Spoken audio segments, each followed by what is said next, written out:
Assalamualaikum warahmatullahi wabarakatuh. Kami dari kelompok 6 Psikologi Pendidikan dengan dosen pengampu Dr. Dina Sukma, SPSI, SPD, MPD, akan membahas mengenai pemrosesan informasi dalam belajar. Kami dari kelompok 6 itu beranggotakan Farel R. Vitanto dengan NIM 23329113, saya Helni Syafeni dengan NIM 2305257, Ratu Fitri Andani dengan NIM 230181141, dan Viola dengan NIM 2303141.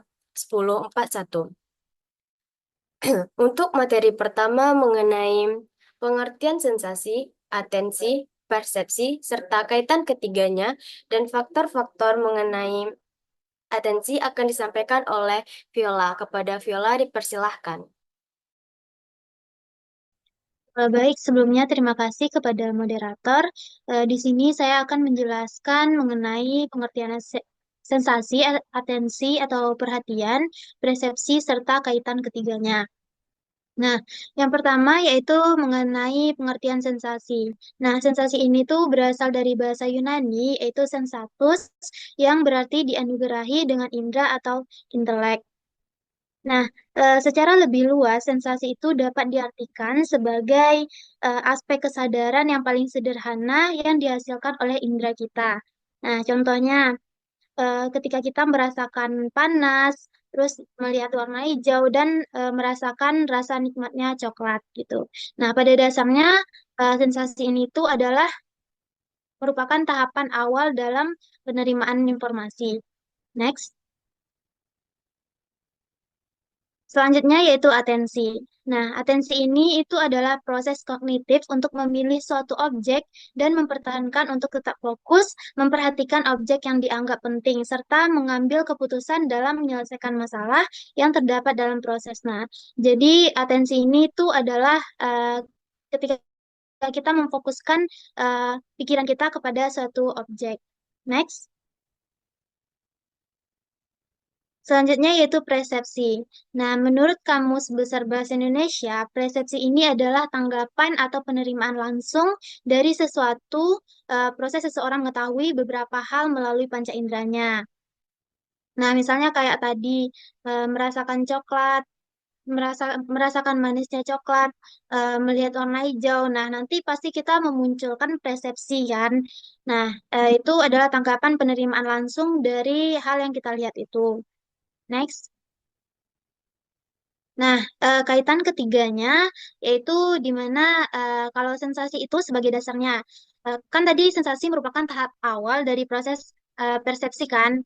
Nah, tanpa adanya sensasi, kita tidak akan memiliki atau mendapatkan informasi untuk diproses lebih lanjut.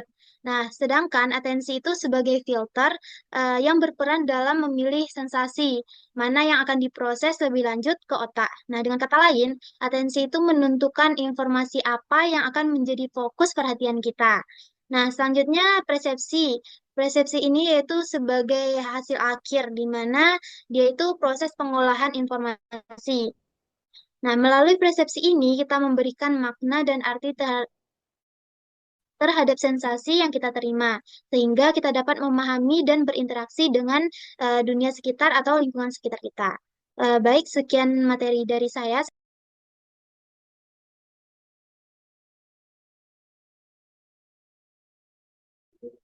Baik, terima kasih atas penyampaian materi dari Viola. Untuk materi selanjutnya itu mengenai faktor-faktor yang mempengaruhi atensi, akan saya sampaikan.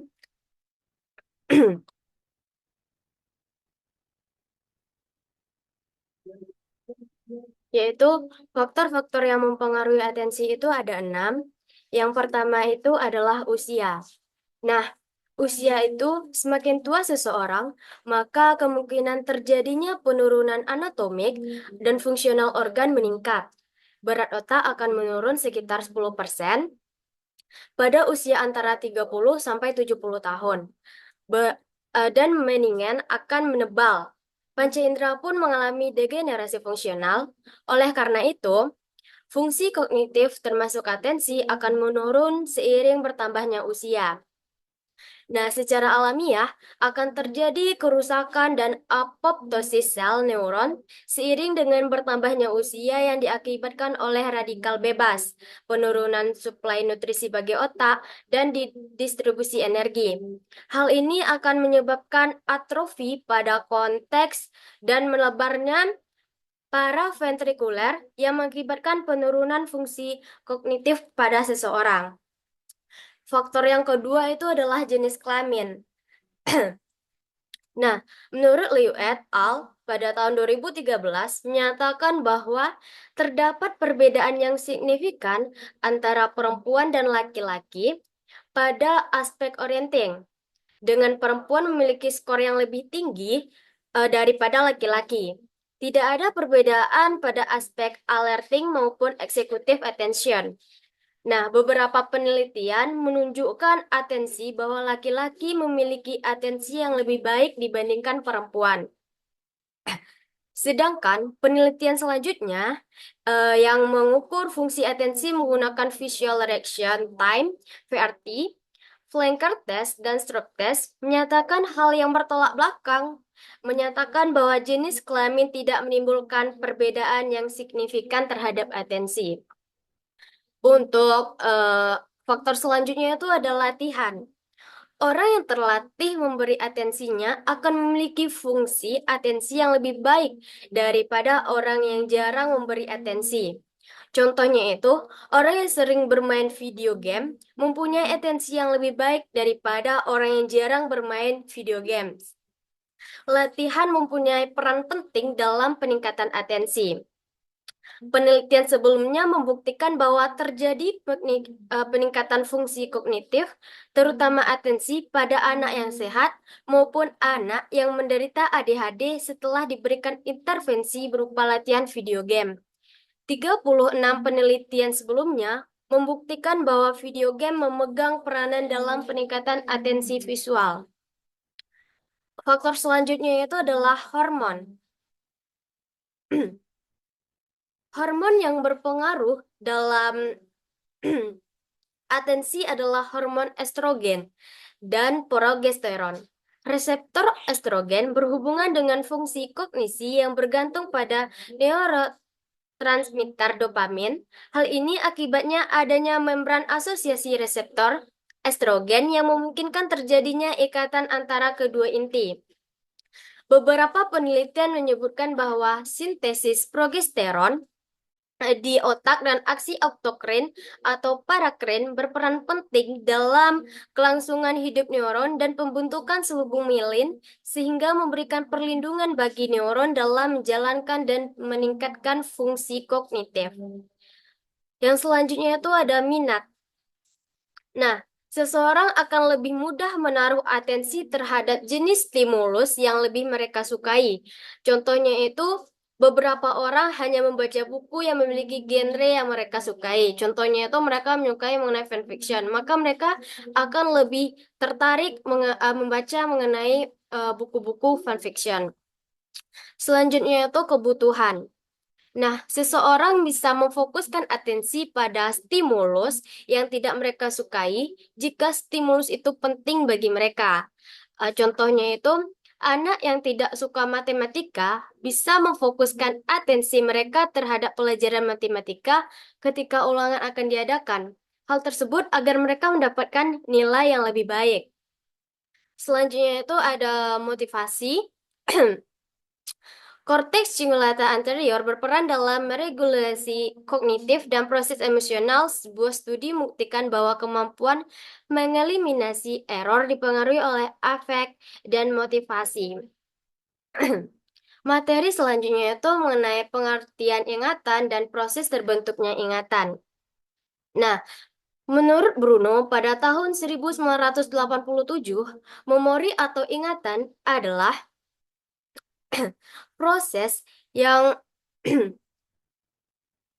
proses mental yang meliputi pengkodean, penyimpanan, dan pemanggilan kembali informasi dan pengetahuan yang semuanya terpusat di dalam otak.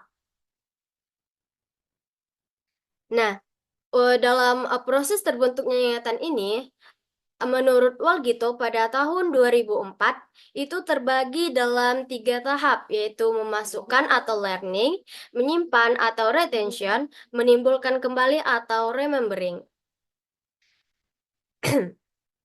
Yang pertama itu learning. Nah, learning itu adalah cara memperoleh ingatan pada dasarnya dibagi menjadi dua, yaitu yang pertama itu secara sengaja. Seseorang dengan sengaja memasukkan informasi, pengetahuan, dan pengalaman-pengalaman ke dalam ingatannya. Yang kedua, secara tidak sengaja. Seseorang secara tidak sengaja memasukkan pengetahuan, pengalaman, dan informasi ke dalam ingatannya. Misalnya itu, jika gelas kaca terjatuh, maka akan pecah.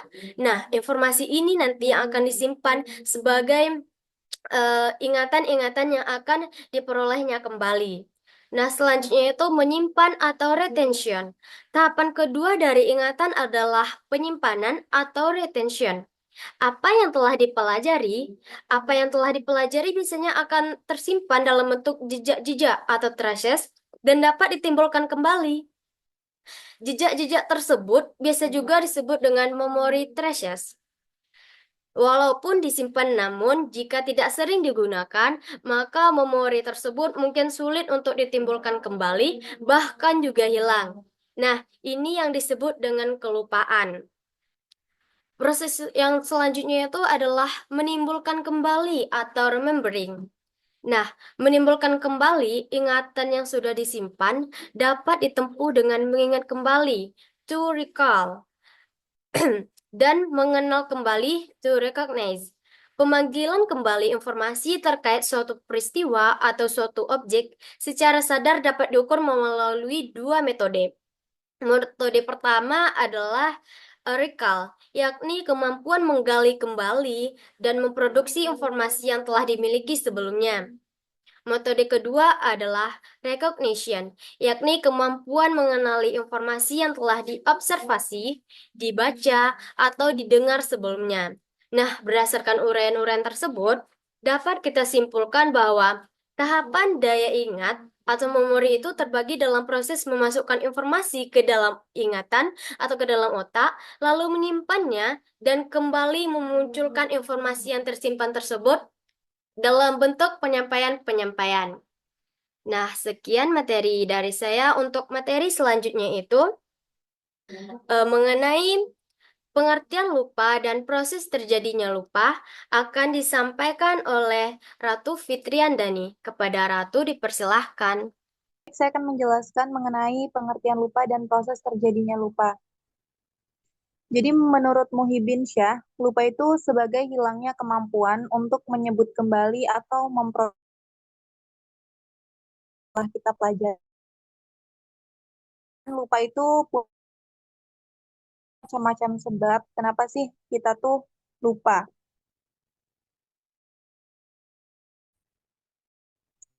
Jadi yang menurut Daki ada penyebab macam-macam penyebab dari lupa adalah sakit keras. Ketika seseorang mengalami sakit yang cukup parah, fungsi otak itu bisa keganggu. Otak kita seperti mesin yang butuh performa maksimal buat bekerja lebih baik. Kalau kita sakit, apalagi yang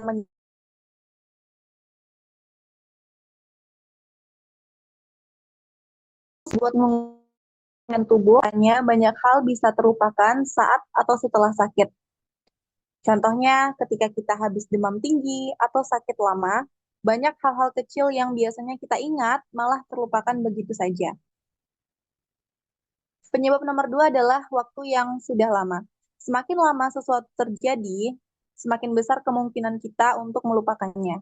Memori kita mirip seperti arsip di kepala, dan arsip yang terlalu lama kadang-kadang jadi usang atau nggak bakal kepake lagi. Kalau kita menerima informasi atau pesan bertahun-tahun lalu, wajar kalau misalkan lama-lama kita lupa. Misal, eh, ingat kita nggak ingat waktu SD kita diajarin sesuatu, tapi sekarang kita udah nggak ingat lagi detailnya. Itu karena pesan atau informasi itu tuh udah nggak kepakai atau terlalu lama. Selanjutnya adalah pesan yang kurang menarik perhatian. Kalau kita belajar atau mendengar sesuatu yang nggak menarik buat kita, cenderung kita bakal lebih mudah melupakannya. Informasi yang nggak menarik nggak mendapatkan tempat khusus di otak, jadi lama-lama hilang. Contohnya, Kalau ada mata pelajaran yang kita nggak suka, biasanya kita lebih gampang eh, lupa sama materi-materi yang diajarkan. Karena ya kita nggak terlalu peduli sama informasi tersebut. Lain halnya kalau misalkan itu sesuatu yang bikin kita excited, pasti lebih lama nempel di ingatan kita. Penyebab selanjutnya adalah masuknya informasi baru. Otak kita itu seperti penyimpanan yang nggak terbatas, tapi tetap ada prioritasnya. Kalau ada informasi baru yang masuk, apalagi kalau itu penting atau lebih penting dan sering kita gunain, informasi lama bakalan tersingkir. Sering terjadi kalau misalkan kita belajar sesuatu yang baru atau punya pengalaman baru, informasi yang lama bisa kegeser. Misalnya, kita baru belajar skill baru dan pelajaran lama yang udah jarang dipakai jadi terdesak dan terlupakan. Penyebab terakhir nomor 5 adalah situasi tertentu. Ada kondisi atau situasi tertentu yang bikin kita lebih gampang lupa. Misalnya saat kita lagi stres, cemas, atau kelelahan, otak kita nggak berfungsi dengan maksimal. Saat-saat kayak gini, ingatan kita juga jadi nggak setajam biasanya. Bahkan hal-hal yang simpel sekalipun, kayak nyimpan kunci atau nginget nama orang, bisa aja tiba-tiba lupa. Contoh lainnya di situasi yang bikin kita ngerasa canggung atau bingung. Otak kita kelupaan itu adalah bagian dari proses alami otak yang dipengaruhi oleh kondisi fisik, psikologi, maupun situasional. Makanya kita kadang nggak bisa sepenuhnya ngendaliin apa yang bakal kita ingat atau lupa. Karena otak kita punya mekanisme sendiri buat nyaring informasi mana yang dianggap penting dan mana yang bisa dilupain. Sekian pembahasan dari saya kembalikan ke moderator. Terima kasih. Baik, terima kasih kepada Ratu karena telah menyampaikan materinya. Untuk materi selanjutnya yaitu mengenai upaya pendidik dalam mengoptimalkan pemrosesan informasi pada peserta didik dalam proses pembelajaran akan disampaikan oleh Saudari Viola. Kepada Viola dipersilahkan.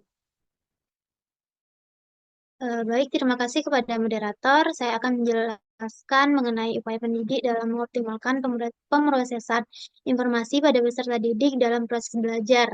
Nah, itu dapat dilakukan melalui 5 tahapan, di mana yang pertama yaitu memanfaatkan pengetahuan awal.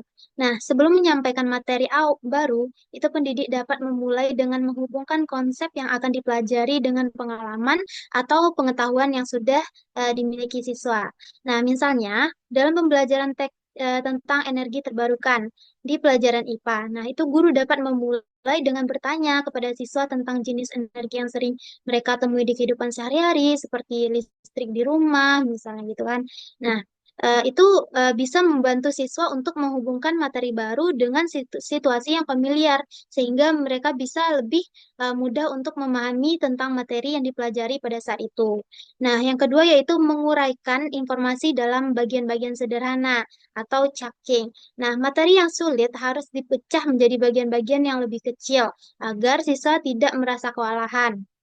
Misalnya, dalam pembelajaran matematika, guru membagi topik persamaan kuadrat menjadi langkah-langkah sederhana seperti mengidentifikasi koefisien, memahami bentuk umum, dan akhirnya menyelesaikan persamaan melalui berbagai metode seperti faktorisasi, melengkapi kuadrat atau rumus kuadrat. Nah, ini tuh bisa membantu siswa untuk fokus pada satu bagian dalam satu waktu sehingga dia lebih mudah memahami tentang pembagian atau materi yang tengah dibahas gitu. Nah, selanjutnya yaitu penerapan teknik elaborasi dengan pengalaman pribadi. Nah, di sini pendidik dapat mendorong siswa untuk memberikan contoh yang relevan atau memparafrasekan konsep dengan kata-kata mereka sendiri. Misalnya, di kelas Bahasa Indonesia, siswa diminta untuk membuat esai tentang isu lingkungan di daerah mereka sendiri setelah mempelajari konsep sampah plastik. Nah, ini tuh memungkinkan siswa untuk mengelaborasi materi dengan menghubungkan langsung dengan kondisi lokal, seperti masalah sampah di kota-kota gitu. Selanjutnya yaitu menggunakan beragam modalitas pembelajaran. Nah, di sini guru dapat menggunakan berbagai media pembelajaran seperti memberikan video, infografik, atau eksperimen langsung, sehingga gaya belajar itu dapat dipenuhi. Misalnya, di pelajaran sejarah, guru dapat menggunakan video interaktif tentang perjuangan pahlawan Indonesia. Sementara kalau di pelajaran IPA itu siswa dapat melakukan eksperimen sains sederhana di kelas. Nah, dengan cara ini siswa itu dengan gaya belajar visual, auditori, dan kinetik dapat terlibat secara aktif. Jadi pembelajaran itu tidak terjadi secara monoton gitu. Banyak media-media yang digunakan. Nah, selanjutnya yaitu pengulangan terjadwal. Nah, di sini guru dapat memberikan pengulangan materi secara terjadwal untuk memperkuat ingatan jangka panjang. Misalnya, setelah mempelajari tabel periodik unsur di pelajaran kimia, itu guru dapat memberikan kuis berulang setiap 2 minggu untuk menguji daya ingat siswa. Nah, itulah materi yang saya sampaikan. Saya kembalikan kepada moderator. Baik, terima kasih atas penyampaian materi dari Viola. Untuk selanjutnya itu adalah mengenai kesimpulan. Nah, pemrosesan informasi dalam belajar ini adalah proses di mana otak menerima, mengolah, menyimpan, dan mengambil kembali informasi yang diterima untuk digunakan dalam pemahaman dan penerapan pengetahuan. Pemrosesan informasi dalam belajar melibatkan serangkaian tahapan di mana informasi yang diterima diolah, disimpan, dan diambil kembali. Proses ini dimulai dengan penerimaan informasi melalui panca indera atau sensory input yang kemudian diproses di memori jangka pendek untuk disaring dan dipahami. Jika dianggap penting, informasi tersebut akan dipindahkan ke memori jangka panjang melalui proses pengulangan atau asosiasi dengan pengetahuan yang sudah ada. Untuk memaksimalkan pembelajaran, penting bagi individu untuk memperhatikan cara mereka mengatur dan mengaitkan informasi baru agar mudah diakses kembali saat dibutuhkan. Pemahaman terhadap proses ini membantu meningkatkan efektivitas belajar dan retensi informasi. Baiklah, sekian penyampaian materi dari kelompok kami mengenai pemrosesan informasi dalam belajar. Jika ada kesalahan dalam penyampaian kata, penyampaian materi, kami mohon maaf. Kami tutupi dengan Assalamualaikum warahmatullahi wabarakatuh.